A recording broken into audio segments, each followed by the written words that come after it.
Hello, welcome to my channel மங்கையின் பயணம். இன்றைக்கி வெஜிடபிள் ஸ்டியூ ரெசிபி பார்க்கலாங்க.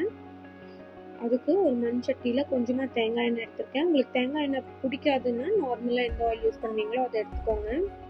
ஒரு பட்டை, 4 கிராம்பு, ஒரு பிரியாணி இலை, 2 ஏலக்காய், ஒரு நட்சத்திர சோம்பு, 1 டீஸ்பூன் நார்மல் சோம்பு. இதெல்லாம் பொரிஞ்சதுக்கு அப்புறம் கொஞ்சமா கறிவேப்பிலை ஆட் பண்ணிக்கோங்க.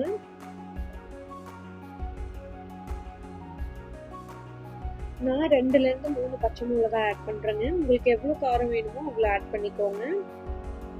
ஒரு பெரிய வெங்காயம்.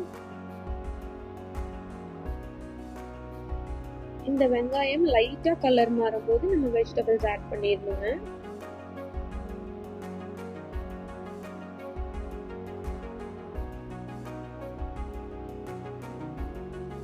கொஞ்சமா காலிஃப்ளவர்,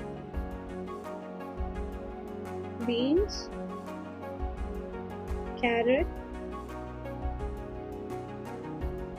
பச்சை பட்டாணி. உங்ககிட்ட பொட்டேட்டோஸ் இருந்தாலும் ஆட் பண்ணிக்கோங்க.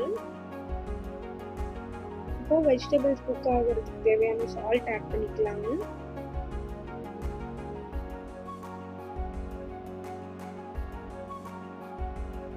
இந்த ஸ்டியூக்கு வந்து நம்ம வெஜிடபிள்ஸை வந்து ஃபஸ்ட்டு தின் கோகோனட் மில்க் ஆட் பண்ணி அதில் தான் குக் பண்ண போகிறோம்.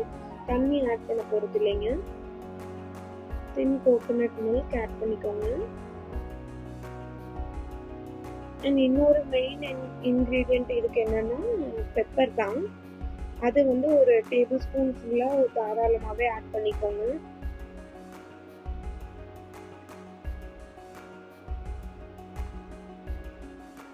இப்போ இதை வந்து லிட் வச்சு ஒரு 15 மினிட்ஸ் நல்லா குக் பண்ணிக்கலாம் வெஜிடபிள்ஸ் எல்லாம் நல்லா குக் ஆயிடுச்சான்னு பார்த்துக்கோங்க. பார்த்துட்டு இப்போ ஒரு கப் ஃபுல்லாக திக் கோகோனட் மில்க் ஆட் பண்ணணும். இந்த திக் கோகோனட் மில்க் எடுக்கும்போது நீங்கள் ஒரு 5 to 6 கேஷ்யூ நட்ஸும் சேர்த்து அரைச்சி எடுத்துக்கோங்க. இப்போ வந்து இது ரொம்ப பாயில் ஆகக்கூடாதுங்க. லைட்டாக பாயிலிங் ஸ்டேட் வரும்போதே ஆஃப் பண்ணிடணும். கொஞ்சமாக கொரியாண்டர் லீவ்ஸ் போட்டு சர்வ் பண்ணிக்கலாங்க. நல்லா திக்காக ரிச் அண்ட் க்ரீமியான வெஜிடபிள் ஸ்டியூ ஈஸியாக ரெடி பண்ணிடலாம். ஆப்பம், இடியாப்பம், சப்பாத்தி, தோசை எல்லாத்துக்குமே ரொம்ப நல்ல காம்பினேஷன். ட்ரை பண்ணி பார்த்துட்டு கமெண்ட்ஸில் உங்களோட ஃபீட்பேக் சொல்லுங்கள். தேங்க்ஸ் ஃபார் வாட்சிங்.